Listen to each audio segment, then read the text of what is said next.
You know, I'm something of a Con artist. myself.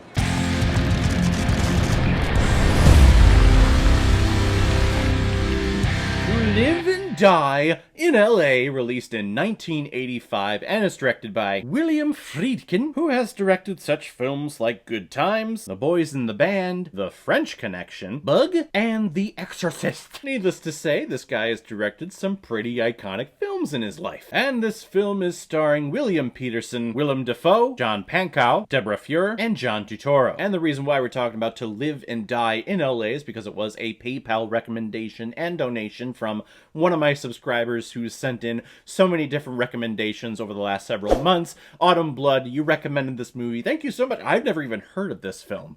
No idea what it was. I didn't look up anything before. Just went into it completely blind, and I gotta say, I was freaking surprised. Not only in that this was actually a really good story, but also seeing Willem Dafoe without all of the wrinkles and the crinkles and the lines. The man was freaking young once. Richard Chance and his partner Jimmy Hart are U.S. Secret Service agents who are assigned to be counterfeit investigators for the Los Angeles field office. So they go around trying to take down anyone who uses counterfeit 20s. And one night, while taking matters into his own self, Jimmy Hart is shot while almost apprehending the big kingpin, Rick Masters, played by Willem Dafoe. So now Agent Chance is out for revenge and will do anything to take down Rick Masters. Yeah, it's a buddy cop story that is a revenge buddy cop story, and you get the stereotypical buddy cop lines of people being killed like 2 days before they retire, saying lines like, I'm getting too old for this shit. I have to remind myself, that line, that situation is so cliche nowadays in 2022, back in 1985,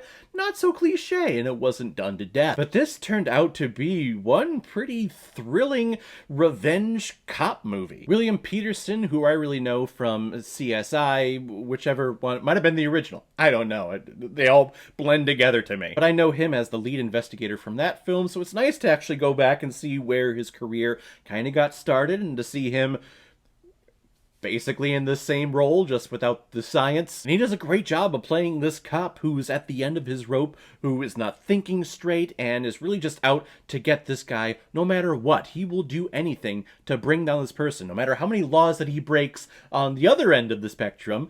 He will take down this guy no matter what. And then Champanko comes in after his original partner was killed, and I'll be honest, I'm almost going to spoil it here, but I had a sense that something was going to happen with him, like there was going to be some little twist ending here, and I mean, there's not really a big twist. It's kind of just straightforward. This film is pretty straightforward now that I think about it. But he's just this little runt of an agent who's following Chance around and is seeing like all the errors in this cop's way, but he's also younger and he's newer to the force, so he's like, okay, sure, I'll go along with it. This seems pretty wrong, but okay, you the boss. He had very much a Robin vibe to me. Like, not, Robin from Batman Forever or Robin from nowadays, but go back to, like, the Batman movie serials from the 1940s. He seemed like that type of Robin to me. I'll do whatever you want. No questions asked, partner. Let's go. Let's catch the bad guy. Speaking of bad guys, Willem Dafoe is here, and I'm not sure if this is his first villain role, but my god. This guy's last name is Dafoe for a reason. He is a Dafoe, not a Dafriend. And he commands the space whenever he's on screen. Your attention is immediately drawn to this actor and to this character. So many layers and depths that really we don't even get into, but you can tell they are there from the limited amount of time that this guy is on screen. Which is so very fascinating because his stature, Willem Dafoe's stature and his presence, he's not a big guy. He's really a scrawny guy. He's a fit scrawny guy, but he's a small little guy.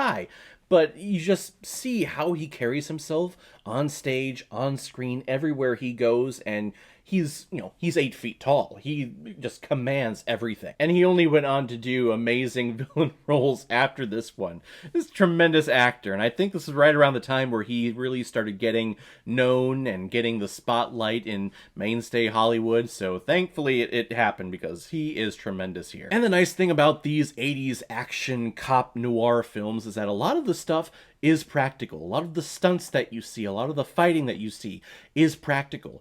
There is an incredible car chase in this movie that just needs recognition.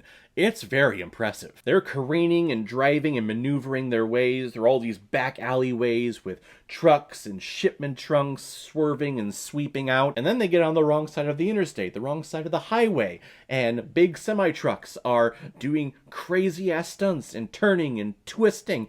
And I go, oh my god, this is all real. This is not CGI. This actually happened. Wow! How innovative and how creative people had to be back then, you know? And also how incredibly stupid. Like, why? Someone could have died. Maybe CGI nowadays is actually kind of a good thing, because it's safer for people. Either way, though, the tangibility of having it all done practically is awesome, and it's very impressive. I'm so happy I got this recommendation. I've never even heard of this film before, and it's freaking awesome. I love noir crime detective stories, and here's just one of the best. I do have a question, though. This film begins with the two guys, with Chance and his partner. They were Secret Service agents protecting the president. And they stopped a suicide bomber and saved the president's life. And then they were assigned to the counterfeit bills unit. I didn't know. What's the connection there? Secret Service is doing counterfeit stuff? Wouldn't that be FBI? Or are they the same thing? I have no idea what's connected to either one, but I thought Secret Service was just like security for the president, but they do other things? If any of you out there can provide explanation, I'm too lazy to look it up myself, but if any of you know, yeah, please comment below and let me know. Hell, if you work for the FBI or Secret Service, please let me know what you do in specific detail. That way I have it in my comments section for everyone to see. Please list it below. I'm gonna give To Live and Die in LA 4 out of 5 Blu-rays. I like it a lot. Alright, if I'm done, because my favorite part of my video is where I randomly select which movie I'm going to be watching next. Try to knock out all the PayPal recommendations and donations that I've gotten over the last couple of months, because I fell a little behind. So I'm trying to get back to the original concept of my channel, and that's randomly selecting a movie that I have on my shelf. Probably be doing this every single Friday going forward, so without further ado, let's take a look. It's been a while since I've done this. Kung Fu Panda! Everybody wants Kung Fu fighting! Oh, this is very lightning! I remember when this film was coming out, we were so into it. We got all the Happy Meal toys, and I love the concept of this movie. I don't recall ever seeing it past the one time in theaters, though. Shame on me. So we'll check it out next time. So guys, if you've seen To Live and Die in LA, what did you think about it? Or if you've never seen it before and you stumbled across it because of this video, then comment below, let me know what you thought about it. And as always, if you like what you see here, if you like my take on movies, then hit the subscribe button and make sure you hit that bell. See you the next time I release my next movie review. So guys, I will see you next time with my review of Kung Fu Panda. So in the meantime, be well, be good to each other, and go watch a movie. Take care, guys.